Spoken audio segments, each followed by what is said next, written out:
Hi bazala bamzitho, welcome to Umkosi noMagatsheni. I am uMagatsheni. Umkosi wethu namhlanje bazala bamzitho, it's about uWandi Ndlovu. You know that uWandi Ndlovu last year she moved to Nigeria, and she said that she'll be permanently staying in Nigeria because she wanted money. I think in Nigeria she got a better opportunity. I don't know which job now she's doing in Nigeria, but I know which ushadile and she is dating a very wealthy man, guys. So one of the allegations that there bamamunca passport wabo the BBL yabo bayenzile, it was paid, sponsored by someone who is using these ladies. That means the guy who's in Nigeria comes to South Africa, take this workers le msebenzi oyenza uBowandi musisa wazi umsebenzi oBowandi, and ubayisa ngale abathembisa ukubanika umhlaba izulu nomhlaba ngiceda lapha benzisa ama BBL alungisa ibody, then whatever money they'll make in Nigeria, that money eyakhe. But uWandi Ndlovu did say ukuthi ngicela niphume nje endabeni zami,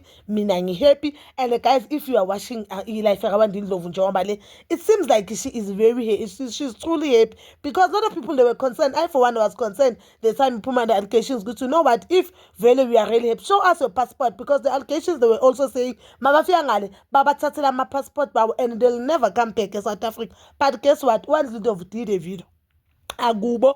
You could see ukuthi nangu uWandi Ndlovu ukube, and on that video utshengisa indlu yakubo. She is building a house for her mom. One thing about uWandi Ndlovu, it seems like uyayazi into ayisebenzelayo, and one thing about uWandi Ndlovu, une goal, like uyazi ukuthi lo msebenzi ezinaye ahlala asho kuma interviews, you know what, I do know that this job won't be forever. I won't be able to do this job for the rest of my life, but manje ngizoba ngisakwazi ukwenza lo msebenzi, I must make use of that money I'm aiming from that job. So uWandi Ndlovu khona South Africa wakhela umamakhe a big house, and I am so happy. I wanna lie, I'm also proud of uWandi Ndlovu because it shows, guys, ukuthi you know what, even though umsebenzi awuyenzayo ngo-approve, but it shows ukuthi that means uzothi makaphuma kulo msebenzi, at least uzoba a lot of things azozikhomba, and at least manje uthi akasawuyenza ngithi naye usebenza e-club, and yeah, she is also a married woman. So I guess nomyeni wakhe uyamthanda, and I just pray one of the good days will just get to meet